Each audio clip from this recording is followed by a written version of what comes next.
ကိုဖုန်းထဲမှာရှိတဲ့ Google Play Store ထဲကို click နှိပ်ပြီးတော့ဝင်လိုက်တာနဲ့အခုလိုပုံစံလဲ try again ဆိုပြီးတော့ Google Play Store ထဲကိုမရောက်ဘဲနဲ့ဒီလိုလေးရက်နေတာပေါ့နော်။ဘာကြောင့်ဖြစ်တယ်လဲကျွန်တော်တို့ပြန်ပြီးတော့ဘယ်လိုဝင်မလဲဆိုတာလေးကိုဒီဗီဒီယိုထဲမှာပြောပြပေးမှာဖြစ်ပါတယ်။ဒီလိုဖြစ်ရတဲ့အဓိကအကြောင်းရင်းကတော့ကျွန်တော်တို့ရဲ့ဖုန်းထဲမှာရှိတဲ့ Google Gmail account ကိုကျွန်တော်တို့မသိမသာလေးပေါ့နော်ကျွန်တော်တို့ log out လုပ်လိုက်မိတာဒါမှမဟုတ်တခြားဖုန်းထဲကနေပြီးတော့ကျွန်တော်တို့ရဲ့ဒီ Gmail account ကို password change လိုက်တာတို့မဟုတ်ကိုဖုန်းထဲမှာရှိတဲ့ဖုန်းsetting ထဲမှာဒီ Google Play Service နဲ့ Google Play Store က error တက်သွားတာပေါ့နော်အဲ့ဒါမျိုးကြောင့်လည်းဖြစ်နိုင်တယ် internet mobile wifi တွေကလည်းကျွန်တော် error တက်သွားတာမသိမငြိမ်ဖြစ်သွားတာတွေ့ကြောင်လည်းဒီလိုဖြစ်တတ်တယ်ပေါ့နော်အဲ့တော့ကျွန်တော်တို့ဒီလိုဖြစ်တယ်ဆိုရင်ဘယ်လိုဖြေရှင်းရမလဲဘယ်လိုပြန်ဝင်ရမလဲဆိုတာကိုဒီဗီဒီယိုထဲမှာဆက်ပြီးတော့ကြည့်လိုက်ရအောင်ပထမဆုံးအနေနဲ့ကတော့ကျွန်တော်တို့ sign in တခါတည်းမဝင်သေးဘဲနဲ့ကိုဖုန်း setting ထဲမှာတွားပြီးတော့အရင်ဆုံး Google Play Service နဲ့ Google Play Store မှာရှိတဲ့ cache ကိုအရင်ဆုံးတွားပြီးတော့တန်ရှင်းရလုပ်ပေးကြည့်လိုက်ပါတော့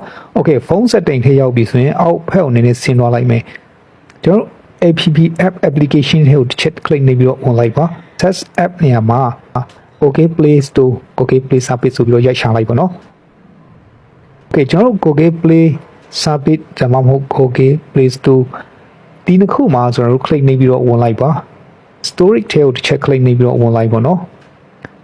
storage ထဲတစ်ချက်ဝင်လိုက်ပါပြီးရင်အောက်မှာ clear data ဒါမှမဟုတ် clear cache နေရာမှာတစ်ချက်နှိပ်လိုက်ပါဒီအပေါ်နာတွေက manage နေရာမှာမနှိပ်ပေးနဲ့ clear cache နေရာမှာဒါ click နေပြီးတော့ okay ကိုနှိပ်ပေးပါဒီထက်ကနေထွက်ပြီးတော့ Google Play Store ထဲကိုတစ်ချက်ထပ်ပြီးတော့ဝင်လိုက်ပါနော်ဒီမှာ Google Play Store ထဲကိုတစ်ချက်နှိပ်မယ်နှိပ်ပြီးတော့ခုနကအတိုင်းပဲ storage ထဲမှာဝင်မယ်ဒါမှမဟုတ်အောက်မှာ clear data လေးပါတယ်ဆိုလို့ရှိရင်လည်းဒီ clear data မှာနှိပ်မယ်ပြီးရင်ဒီနေရာမှာ cache ကိုနှိပ်တော့အပေါ်က clear all data ကိုမနှိပ်နဲ့ clear all data ကိုနှိပ်လိုက်မယ်ဆိုလို့ရှိရင်တော့ Google Play Store နဲ့တက်ဆိုင်တဲ့ဟာတွေအကုန်လုံးပေါ့နော်အစအနေပြန်ပြီးတော့ဝင်နေရမှာဖြစ်ပါတယ်အဲ့တော့data တွေပျောက်ကုန်မှာပေါ့နော်အဲ့တော့ဒီမှာ clear cache ကိုပဲထပ်ပြီးတော့နှိပ်ပါနှိပ်ပြီးရင် okay ကိုနှိပ်ပေါ့နော် okay ကျွန်တော်ဒီမှာ Google Play Store နဲ့ Google Play Service မှာရှိတဲ့ cache file တွေကိုအခုလိုလေတန်ရှင်းရလုပ်ပေးပြီးသွားပြီဆိုရှင်တော့ကိုယ့်ရဲ့ဖုန်းကို restart တစ်ခါချပေးလိုက်ပါ restart တစ်ခါချပေးပြီးသွားပြီဆိုရှင်တော့ကျွန်တော်တို့ဒီ Google Play Store ထဲကိုတစ်ခါပြင်ပြီးတော့ဝင်သွားကြည့်လိုက်ပါနော် okay ကျွန်တော် Google Play Store ထဲကိုဝင်လိုက်တဲ့အခုလို try again ဆိုပြီးတော့ထပ်ပြီးပေါ်နေတယ်ဆိုရှင်ဝင်လို့မရသေးဘူးဆိုရှင်တော့ဒုတိယနည်းလမ်းနေနေရတော့ကျွန်တော်တို့ဒီမှာ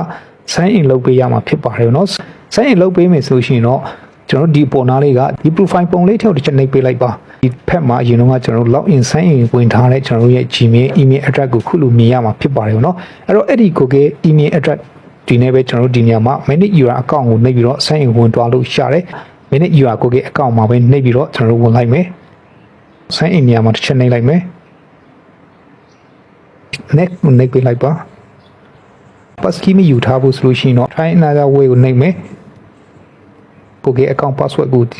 ရိုက်ထည့်ဖို့အတွက် password ကိုယူပါ Gmail Google account password ကိုရိုက်ထည့်ပေးလိုက်ပါနော် password ကိုရိုက်ထည့်ပြီးသွားပြီဆိုလို့ရှိရင်တော့အောက်မှာ next ကိုထည့်ပြီးတော့နှိပ်ပေးလိုက်ပါ two step ခံထားတဲ့ Google Gmail account ဒီမှာဆိုလို့ရှိရင်တော့ two step ကိုကြော်ပေးရမှာပဲဖြစ်ပါတယ်အဲ့တော့ကျွန်တော်တို့အောက်ဖက်အနေနဲ့ဆင်းသွားလိုက်မယ်ကျွန်တော်ကဖုန်းနဲ့ two step ခံထားတာဖြစ်တဲ့အတွက်ကြောင့်ဖုန်းကိုကျွန်တော်ယူလိုက်မယ်ကျွန်တော် two step ခံထားရတဲ့ကိုယ့်ရဲ့ဖုန်းနံပါတ်ထဲကို Google ကနေပြီးတော့အကုတ်ပို့ပေးလာမှာဖြစ်ပါတယ်အဲ့ကုတ်ကိုဒီနေရာမှာလာပြီးတော့ရိုက်ထည့်ပေးလိုက်ပါကိုရိုက်ထည့်ပြီးသွားဆိုလို့ရှိရင်တော့ next ကိုနှိပ်လိုက်ပါကျွန်တော် sign in လုပ်တာကြာသွားဖြစ်ပါတယ်ဒါဆိုရင်ကျွန်တော် Play Store ထဲကိုထပ်ပြီးတော့ဝင်သွားလိုက်မယ် Play Store ထဲဝင်သွားလိုက်မယ် Okay ဒါဆိုရင်တော့အခုကျွန်တော်တို့ Play Store ထဲကိုပြန်ဝင်လို့ကြာသွားပြီဖြစ်ပါတယ်ဟုတ်ကဲ့ပါဒီဗီဒီယိုလေးကတော့ဒီလောက်ပါပဲ